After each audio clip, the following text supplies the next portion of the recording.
Had post office Rajouri दे कोल स्थित आश्रम विच नराते दा पर्व मनाया जा रहा है। इसका आयोजन अटल अखाड़ा विभोर नंगल पंजाब आस्या किया जा रहा है। नराते दौरान रामचरित मानस, दुर्गा स्तुति, श्रीमद भगवत गीता, सुंदरकांड, श्री हनुमान चालीसा, संकट मोचन, बजरंग बाण, राम रक्षा स्तोत्र वगैरह का पाठ किया जाएगा। गुरु महाराज के मुताबिक हर साल जब वो समाए नहीं उस तो पहले भी वो नरात्यां जो वो 8 दिन जो चीला कट रहे सन। इस तरह ही उन्होंने जाने तो समाने तो बाद भी उन्होंने संगत जी है वो सारी इस दिन की बड़े अच्छे तरीके हर साल जो मनानी है। सितंबर ने नरात्यां में दिन रजौरी च मनाया जाना है और चैत्र ने नरात्यां च नौशहरा में मनाया जाना है। रजौरी में 20वीं बार जो मनाया जाता। भाई ये बड़ी खुशी वाली गल है कि 6 महीने स्वामी जी ने जोत घर च रखने तो ये दिन बड़े अच्छे न जेड़े कि अस गुरुआं ने असें गुरु जी अच्छे रस्ते पर लाई गए न तो उन्होंने शीश भी बड़े चंगे न कि जेड़े वो मनाने पे न।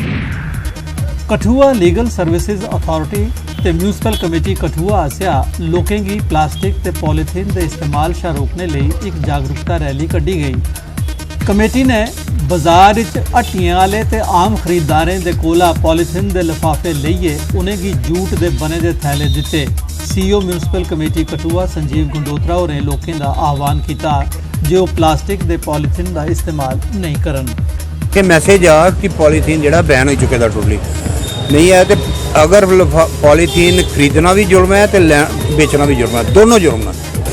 अपील ये करने हैं कि पॉलीथीन का इस्तेमाल ना करो तो साड़ा सहयोग करो। हर डिपार्टमेंट इस वेले पॉलीथीन के यूज़ वास्ते बाहर निकल चुके हैं कि पॉलीथीन फ्री असें अपना जोड़ा टाउन बनाना है। माइक्रॉन से नीचे की जो डेंसिटी का प्लास्टिक है वो टोटली बैंड है और प्लास्टिक के जो भी हम कोई कटलरी या प्लेट्स वगैरह जो ये यूज़ करते हैं वो भी जो है वो लीगली बैंड है। तो पर लोगों में इस बात की इतनी अवेयरनेस नहीं है। तो हमारा मकसद आज यही है कि हम एक अवेयरनेस पैदा करें लोगों में और इसका जो ये वन टाइम यूज़ प्लास्टिक है उसका कम्प्लीटली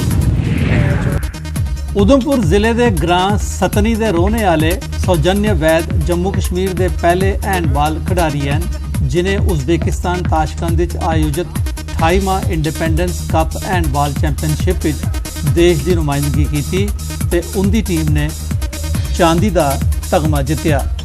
तो ये सारे कहना चाहना तुम स्पोर्ट्स जरूरी अज द टाइम बेशक 2 घंटे तुम प्रैक्टिस करो। एक गौरमेंट ऑफ इंडिया का बहुत योगदान सी बहुत JNK के साढ़े अश्विनी कुमार रैना सर जी जेडे जनरल सैकटरी ने उन्हें बहुत प्रमोट किया साढ़े JNK के विच बहुत सारी बहुत हर डिस्ट्रिक्ट जाके उन्होंने बहुत प्रमोट किया।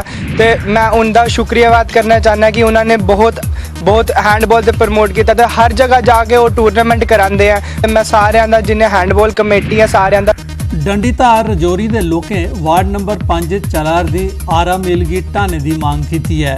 उनका गलाना है जे ITI रोड उपर आरा मिल चलाने की परमिशन की खिलाफ वर्जी करते हुए रिहायशी इलाके इसकी गैर कानूनी ढंगे कन्नै चलाए जाने करी इस समय होने वाले शोर कन्नै लोकें की मुश्किल हुआ करती है। दूई पेठा आरा मिल मालिक का दावा है जे आरा मिल गैर कानूनी नहीं है।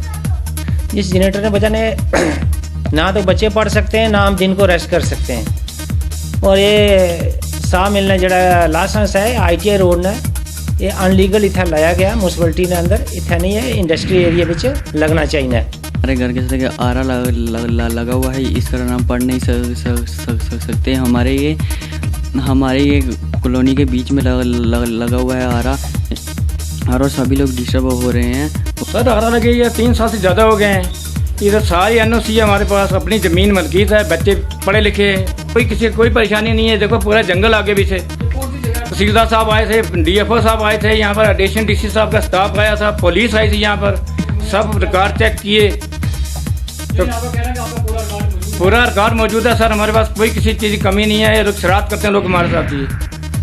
साढ़े भारत की आज़ाद होए दे अज कई साल होई गेदे न पर LOC उपर रोने वाले लोग अज भी अपने आप की आज़ाद होए दे महसूस नहीं करते। LOC दे कन्ने रोने वाले मेंढर तहसील मनकोट ग्रां दबराज दे लोकें केंद्र सरकार अगे गुहार लगाई के आज़ादी दे इन्ने चिरे बाद भी उनदे ग्रां च सड़कां नहीं बनियां। गड्डियां ते दूर कोई मोटरसाइकिल भी उनदे ग्रां च चलदे होए नहीं दिखे। मता दुख करदे होए उन्हें गलाया कि पाकिस्तानी गोलाबारी च किन्नी बार उंदे लोग जख्मी होई जांदे न। सड़क ते गड्डी नहीं होने दी वजह कारण टैमा उपर कोई अस्पताल भी नहीं पुज्जी सकदा ते किन्ने लोकें इसी वजह कारण अपनी जान भी गवाई ओड़ी। सरकार और प्रशासन कन्ने ग्रां दे लोकें दुखी मनने कन्ने मंग कीती कि पक्की सड़क का निर्माण तौले गै कराया जा।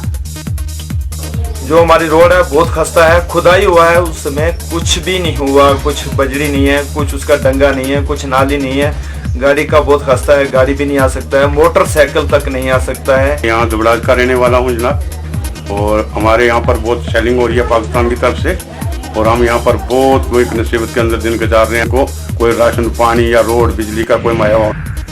सांबा जिले के नड ब्लॉक के ग्रां नंगल खारड़ी ते इंदे कन्ने लगदे ग्राएं गी जाने लई लोकें गी बसंतर दरिया पार करने पौंदा है।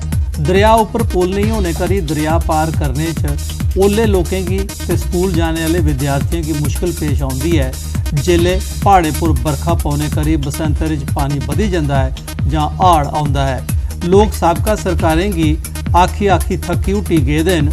हूँ लोकें गवर्नर होरें गी अपील कीती है जे ओह पुल बनवाइए उनदी दुविधा दा अंत करन। इत्थे आने असें बरसांत सारें कोला ज़्यादा प्रॉब्लम है कि अस स्कूल दे बच्चे भी नहीं आई जाई सकदे साढ़े, ते ओह् उं'दी छुट्टियां बड़ी ज़्यादा भज्जी जंदियां ते फिर इ'यै है कि साढ़ा एह् रोड थोड़ा ठीक होई जाए रस्ता। अस इ'यै चांह्दे कि इत्थै कोई पुल पाल जरूरी है, जिन्नी जल्दी होई सकै इन्नी जल्दी।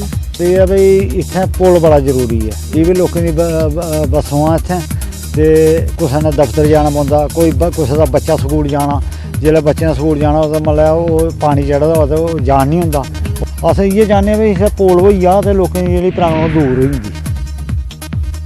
कठुआ बसंतपुर दे शापर कंडी ग्रां च इक ब्रिज बनाने ताईं लोकल लोकें कोला सरकार ने कई कनाल जमीन लैती ही, जुदे बदले लोकें की सरकार ने हर घर दे इक मनुख की सरकारी नौकरी देने ताईं गलाया हा, पर अजे तक्कर नौकरी ते दूर लोकें की कोई पुछ मंग करन भी नहीं पुज्जा। गरीब मनुख दा जरिया जमींदारी हुंदी है ते सरकार ने नौकरी दा वादा करिए ओह जमीन भी उंदे कोला खोई लई। ग्रां दे लोकें कट्ठे होइए डीसी कठुआ कन्नै अपील कीती कि उनेंगी जमीन दे बदले नौकरी या पैसे तौले गै दित्ते जान। नहीं सर, पहले स्टे लगा सर, स्टे MP साहब ने तोड़ाया, उसके बाद असीं हुण कोशिश करा ने पूरी।